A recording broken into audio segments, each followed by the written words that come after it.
Hey people, it's Ed melting midsole bud here. The ADIDAS Prime X 2 Strung is here and in hand, and I've had it on foot. The first version was one of the best running shoes that I've ever reviewed on the channel. Will it be a case of the difficult second album for this midsole monster, or the best ever? Let's take a look.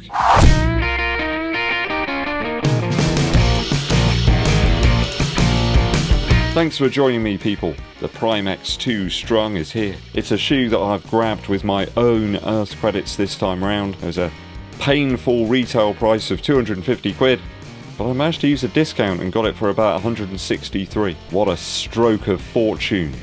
This beast is a whopping 355 grams in my UK size 11. That's a US size 11.5, 12.5 ounces. Sadly, it does make it over 50 grams heavier than the Prime X Strung. We have 54 millimeters of heel stack back there, and about 47 millimeters in the forefoot, so it makes about a 7mm drop, which is pretty much what they've got on the Adidas website. The shoe's quite a bit wider than the original Prime X. I've got about 12 centimeters here in the forefoot and about 8.4 centimeters here in the heel. So a much wider landing platform here does make for a slightly more stable shoe, though of course with a considerable increase in foam and weight. I found the Lightstrike Pro foam here to be pretty much the same as in other ADIZERO shoes in terms of softness, though this energy core section, they're calling it, here in the forefoot of the shoe comes in at around about a 23 short A gerometer softness. That does lead me to believe that it could be a P-Bax formula here that Adidas are using,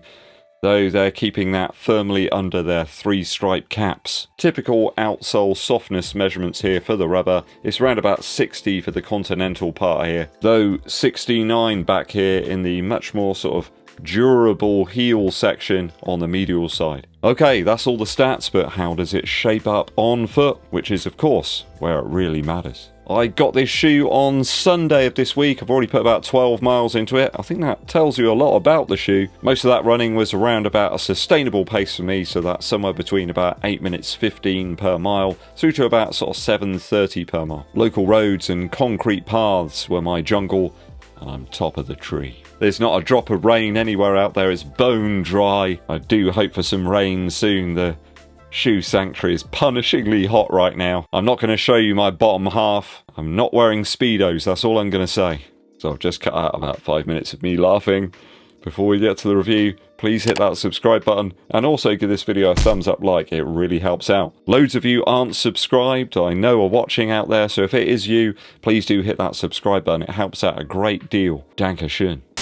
We'll start with the upper first. So the upper here is of that strung variety. I really enjoyed this material in the first version of the Prime X Strung. It's almost like a alpha fly now really, this shoe. You've got this knit-like section which is the tongue that joins the two parts of the upper together, and it's instantly very different when you get it on foot compared to the first version. You really need the back pull tab now. You basically have a shoehorn installed in the shoe. I mean, that alone elevates the shoe to a new sort of level of distinction for me. I would suggest the sizing is very odd in the Prime X 2 Strung. I would go true to size, but what you're going to get is quite a low toe box height and gallons of extra room around the sides of your foot. I've even tried it with some very thick socks and I still had that same problem. So it's true to size in terms of length, but if you want a slightly more generous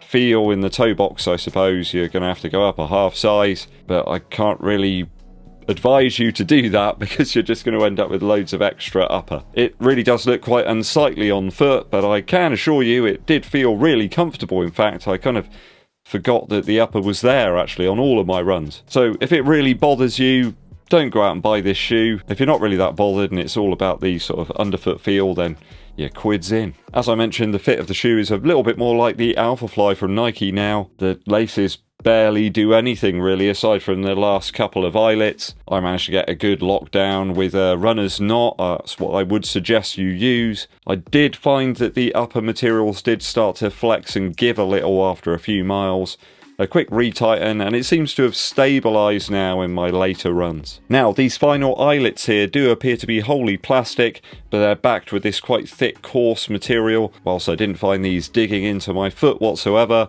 some viewers have already emailed me and commented that they have had that problem, so it's something to bear in mind. Now, the laces aren't the stretchiest. They don't give an awful lot, really. They're not those thin ones that you get in like the Takumi Sen 8 or 9. They're thick enough and wide enough and long enough, really, for this model. They probably could have cut them down a little bit. It's another one of those strange choices, really, from Adidas. There's certain bits about this shoe, in fact, with the upper that feel really premium, and then other things that don't. For example, where they've glued in the insole here, when I tried to lift it up, this sort of piece at the back started to actually come away from the back of the shoe.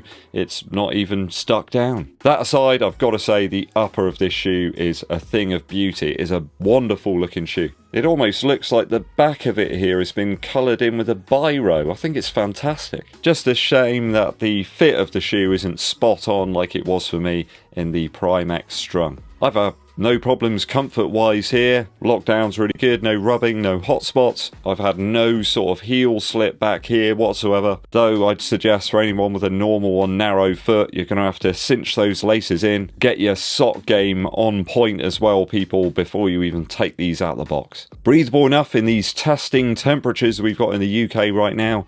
There was some sort of warning today at work that it could be like the hottest day ever or something. I have to say, if people don't like that sock-like fit that you get in some running shoes, then you're not going to like this one. If you want something more traditional, then go someplace else.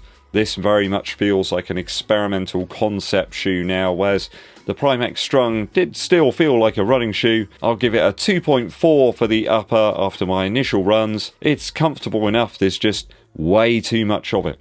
Midsole. Midsole now. So in terms of the midsole here, it's out with the energy rods and the blades that we had in the previous version, and you've now got a split carbon infused plate. And of course, that special energy core material. Is it all that noticeable, really? Does it feel like the first version? No, I would suggest these shoes actually feel quite different on foot. Whereas the Prime X was very sort of bouncy, this one still has some of that DNA in there, but it's a by far much more stable shoe underfoot. It's going to appeal to way more people, this model, and you can see why Adidas have made the changes. I'm not going to stand here and bemoan the fact it's a different shoe.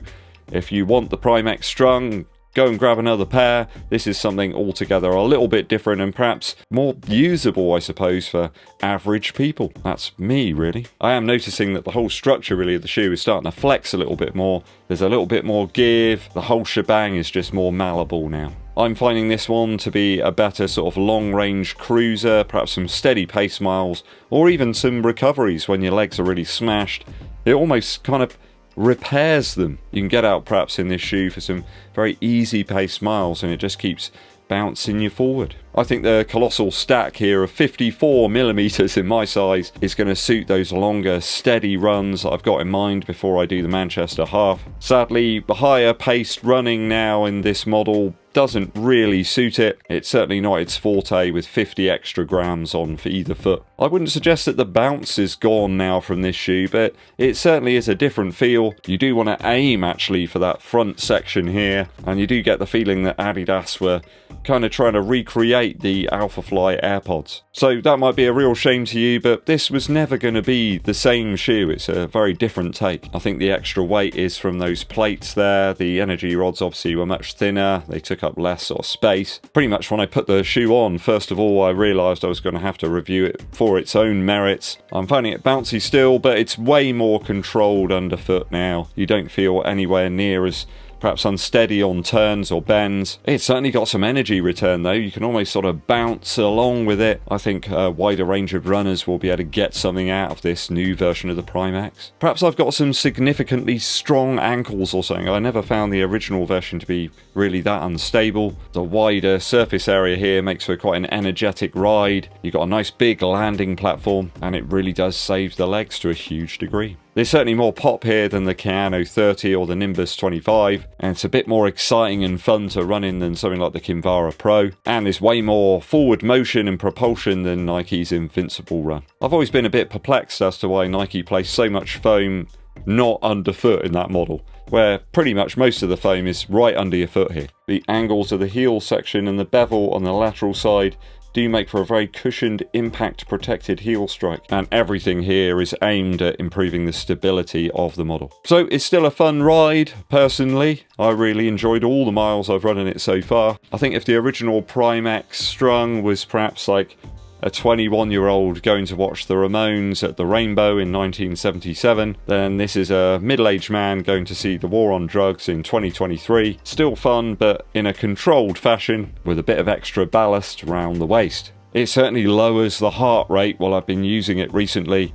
Some of the easiest runs, I suppose, I've done, and it does still provide one of the most cushioned feels of any running shoe that's out there, but it comes at a weighty price. I'm going to give it a 2.8 out of 3 for the midsole so far. It's better than I've been led to believe by lots of other reviews, but then again, I've put a few more miles into it. Outsole now. It's darn good, people. Grips like a man trying to protect his Rolex from a nasty marauder on Oxford Street. The traction of a sticky fruit pastels ice lolly, and the coverage of an EDDBUD carefully coating his pancakes in syrup. In other words, it's pretty good. The continental spread here is a little bit thicker than I anticipated it would be. It's that rough stuff here, nice and coarse. There's probably a good 2 mil there. I'm not going to measure it, I'm just doing it by eye. More than enough for road and pavement use unless you're dragging your feet. And if you are, get those knees up. Now, as an odd inclusion here, I'm quite interested by this. You've got this sort of plastic overlay here, and then another one on top on the medial side of the shoe. Perhaps it's there to enhance stability a little bit more, I'm not sure, but yeah, it's definitely different material. There is a large cut out there in the middle of the exposed midsole material, and then in the forefoot, probably to allow a little bit more flexibility. So just don't go wearing them on any gravel tracks, alright people? You've been warned, you better watch out. So I really love the outsole on this shoe. There's absolutely nothing that I dislike about it whatsoever. It's an absolute banger. 3 out of 3 for the outsole. Best bit of the running shoe. We gotta talk value now. So at the retail price of £250, it is a very expensive shoe.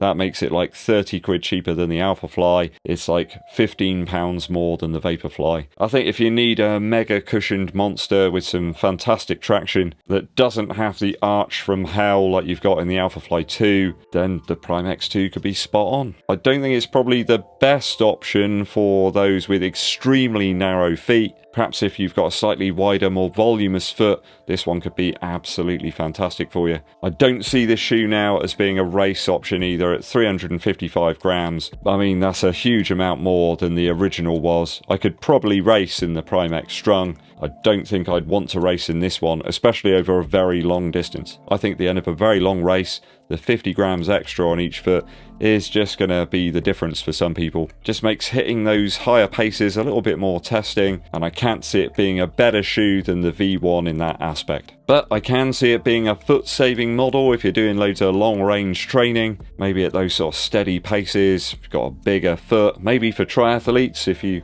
want the use of that shoe horn. Once you get used to it, it's actually really easy getting this shoe on. That could be make or break for you. It's not worth 250 quid though, people. I'm happy at the discount price I paid for it. It's certainly a well put together shoe. When I took it out of the box, it was like, oh yeah. And I'm enjoying it on those sort of easy daily type runs where I'm running at some steady paces. I don't feel it's mega heavy or anything like that.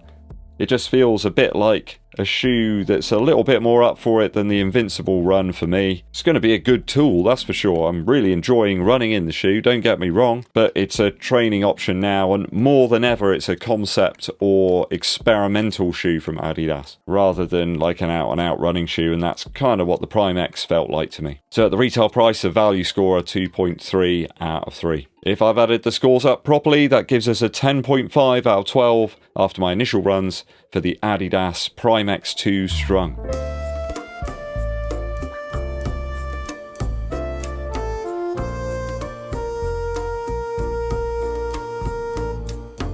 Did you pick this shoe up on release? Are you finding that upper to be a little bit too voluminous? What about that midsole? Are the changes welcome? Let me know your thoughts and opinions down in the comments. Musical interlude now. I spent a lot of time talking about that Prime X Strung in that video. It's one of my favourite running shoes ever, but often I get asked what's my favourite album ever. It's got to be Either Or from Elliott Smith. I must have listened to that one thousands of times. I love the lo-fi production on this one, and there's just so many great tunes. It's just one you want to listen to, you know, from start to finish. Speed Trials is a wonderful song to kick it all off. Only the instruments that are required are on all of these songs. There's no filler, there's no sort of extra ear candy added in. Just really good playing of guitars and bass and drums. The key components are here. Alameda as well. Just putting that one on, you hear it every time. Walking down Alameda. There's so many classic lines in that song, they just sort of stick in my mind. I remember being given a tape of this album from my friend Alan Flint, the mystery man. He said, go and listen to this, you'll like it. And it's, yeah, I remember the day. I remember the exact day he gave it to me. Favourite track on here though is Pictures of Me. There's a sort of smouldering, aggressive feel about the delivery, and then the sort of bittersweet Say Yes towards the end, which is one of those wonderful sentimental type love songs that only Elliott Smith can write, that still makes it feel like he's a little bit bummed out. If you've never heard of Elliott Smith before, go and check this one out. Fantastic lo-fi recording, but gold songwriting. Either Or by Elliott Smith. Thanks for tuning in, people. Hope you enjoyed today's review. I'm going to go and leap into a bath of ice right now. Hit that subscribe button and give this video a thumbs up like. My name's EDDBUD, and I'll be seeing you.